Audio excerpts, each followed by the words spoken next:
Hey everybody, welcome back to Joe Wednesdays. Thanks for joining me. Hope you're doing okay. We're doing good. Hopefully you didn't see too much snow, or at least didn't get any problems from the snow that you saw. We ended up getting maybe about 4 inches or so here. I mean, it's definitely been the coldest that it's been for a really long time. I don't recall last winter being this cold. So it's I don't know. It's kind of a nice change though, just to kind of keep things moving and keep things different, that kind of stuff, right?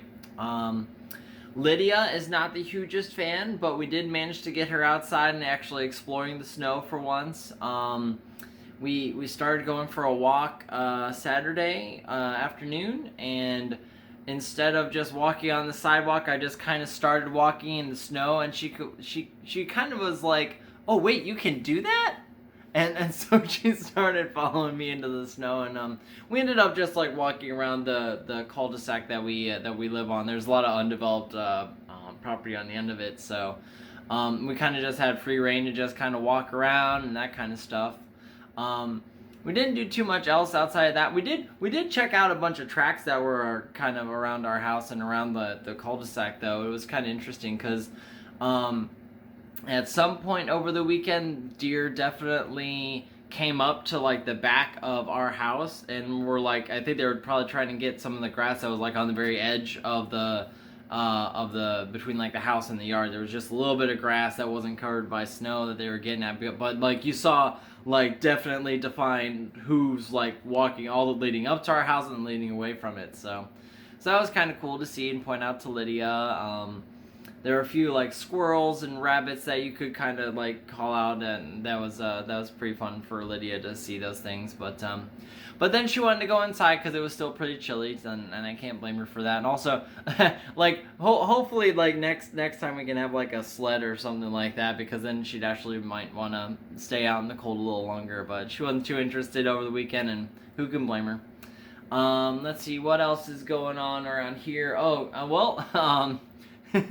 You wouldn't know it that we were going through a remodeling, but we're kind of moving things around throughout the house. Not this corner. This corner that you see behind me. This is my space. It's not changing, but everything else in the house is fair game right now. Ashley just been wanting to change stuff around and kind of just reorganize things and find better spaces for some things. And as far as Lydia's toys are concerned, kind of rotating some stuff in and out, to keep her interested and distracted and that kind of stuff. So, but there's a lot of stuff in flux right now. I couldn't find my keys for like a good half hour, just and all I had to do was look up from where I placed them. She put a little magnet on this dry erase board. She put a magnet that she hung the keys on, and if I would have just looked up, I would have seen it.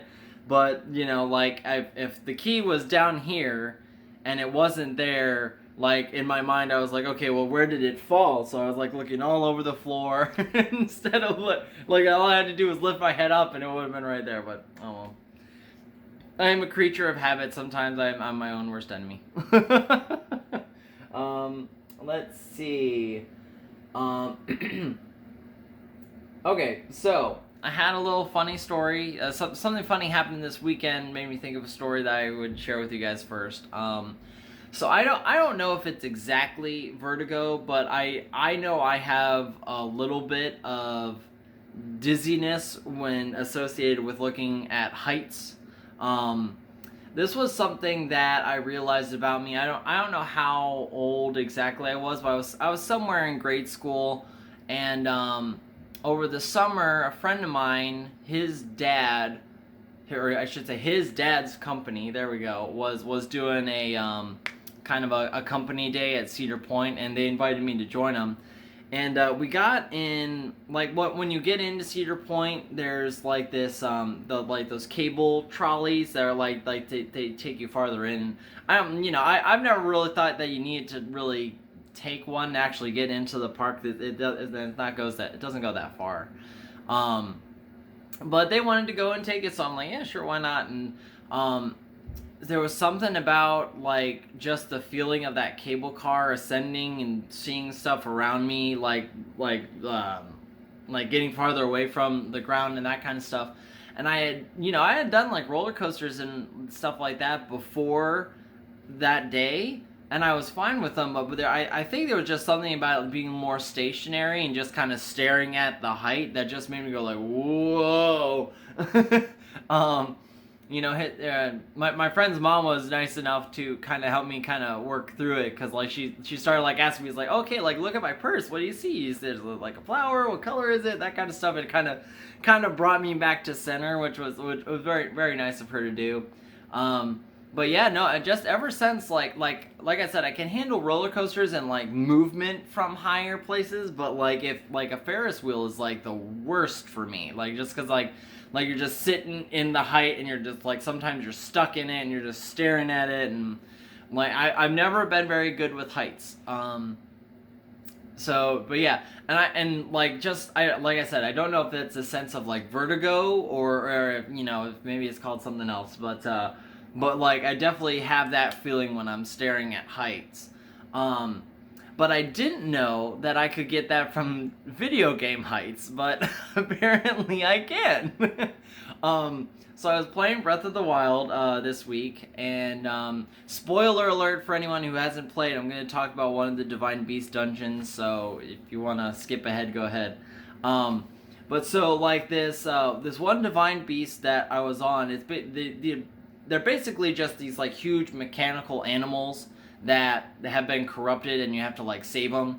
And this one that I was playing on, or the one I was playing through, was like this humongous elephant thing, and it's like I don't know exactly how tall it was, as far as like, because I don't know like what the scale of like the game, what units it uses for measurement, I don't know, but like its legs stood at about like 2 stories tall, because then you get into like the bottom of the body, and then the dungeon goes up 4 flights. So like the body itself is like 4 stories, and then this particular Divine Beast had like a trunk on it that's like constantly spraying water out the nozzle at the very end, and it like swings all the way up to like 90 degrees above its head. You can manually control where the trunk sits, and it goes like it swings up to another like at least 2 or 3 stories above this thing's head. And and not to mention where it's sitting, like you're just in the middle of this lake, and like there's mountains all around and all that kind of stuff, and it's just this like there's nothing but water underneath you. So anyway, so what happens is that you have to like find these like basically switch points. There are like 4 switches that you got to find that are scattered throughout this throughout the machine. And there was one switch that was on like the underside of the nose, that in order to get to it, you had to walk all the way out to like the tip of the nose, send it all the way vertical, and then walk around the top of it to get to the underside where the switch was. And so so I told the I engaged the mechanism to tell it to go all the way up. And like I was sitting there like watching Link all of a sudden just ascend. Like all of a sudden he's going up and up and up and up, and like all you can see is like the mechanics of the trunk like slowly turning and ascending, and like you can see all the mountains around you just slowly like going farther and farther away from you, and this bottom like almost this bottomless lake is just going whoa. And then I started going like, whoa, okay, hold on. Like I had to pause the game. I'm like, whoa, okay, hold on. like get a grip. Okay, we're good. And then like when I unpaused it, like I had to keep reminding myself, it's like, okay, X button is my glider. X button is my glider. So if I freaking start falling, I can catch myself, but I gotta remember that this is the button, because I was just like, I started freaking out, and I was like, and like it wasn't even me that was doing that, it was this character in a game. So it was really funny, but and I mean like I continue to enjoy Breath of the Wild a lot, so I'm gonna keep playing it and that kind of stuff. But it was very funny to have that feeling of whatever this vertigo thing that I have, like it being instigated in like a virtual game. So it was just kind of interesting. All right, let's see. Any other topics that I want to talk about? Not really. Okay, so I've had this on there for a while. Honestly, I haven't been sure how to talk about it because we talked about like TV shows that we recommend or TV shows that we're watching, that kind of stuff. I watched this TV series on Amazon called The Boys, and like I enjoyed it, but I don't know if I would recommend it to other people or not. And that's why I've been kind of hesitant to talk at all about it. So basically the premise is it's a world with superheroes that have essentially been commercialized, like where like the main like the main group of like superheroes is called the Seven, and they're owned by a company called Vought, and like they're in this tower, and like the more you dig into it, the more you find out that it's really just like it's so like controlled, and like PR manages all of the things that these heroes do. So these heroes aren't really like going out and doing what you think superheroes would do. They're instead like doing what they need to like make more money for their business, and it's kind of odd. But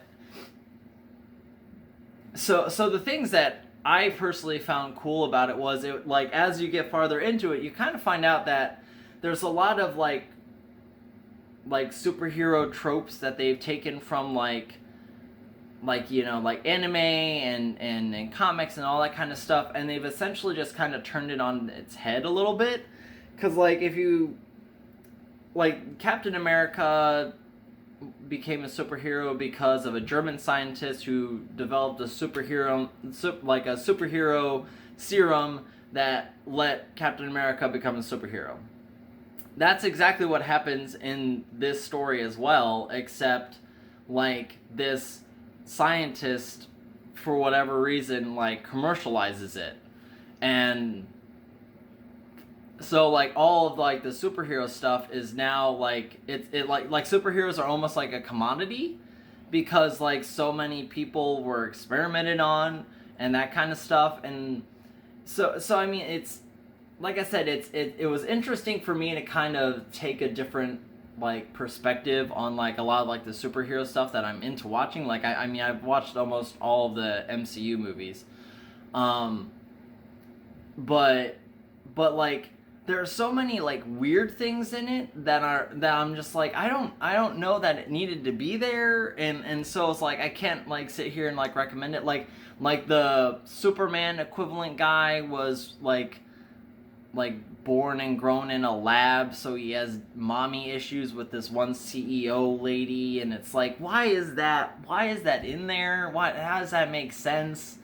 And then there was like there's this one lady who's like became a superhero during World War II, and like gained immortality from it, so she's actually like a Nazi hero thing, and it's just like, oh, that's not okay. And I feel like some of it is like there is some commentary on current like political events going on with like like how much social media impacts like people's opinions, and like how like it's kind of like the feelings versus facts stuff that's like kind of like all it's all goofy in the real world now. And I think they honestly I think they did a pretty good job portraying like just how easy it is to manipulate people with the social media tools, and how like the 24-hour news cycle is now. I think they actually portrayed that accurately, but at the same time, like I don't know how people feel about seeing that in their entertainment, so it's like, so again, like I liked it. It was thought-provoking in a lot of ways, but at the same time, I don't know that I can sit here and be like, yeah, you should definitely check it out. But so that's it. Like I said, I've had that topic in my list of things to talk about for a while, and I'm just like, I don't know if I want to. So, but now we took care of it, so we don't have to do it again. Yeah. So I'll cut myself off here and wrap this up. Some site advertisement news now. So I've completed Wings of Liberty, StarCraft 2 on my Waffle Request series. I am in the middle of getting StarCraft 2 Heart of the Swarm. I've done all my recording on that, and I'm working on the videos now. I'm gonna try releasing like a bulk of them all at the same time, so instead of like, if you're getting notifications, instead of, you know, hitting you every single day and you're just like, God, shut up, leave me alone, they're all just gonna come at once, so you can ignore them at one time. So I'm thinking I'll probably gonna post them on like either Friday, or maybe like I'll set them to like go public like first thing, like early Saturday morning, so that you can just see them whenever you want. So anyway, well, there's more coming on that, so stay tuned. But anyway, I'll cut myself off here. Talk to you later, guys. Thanks for watching.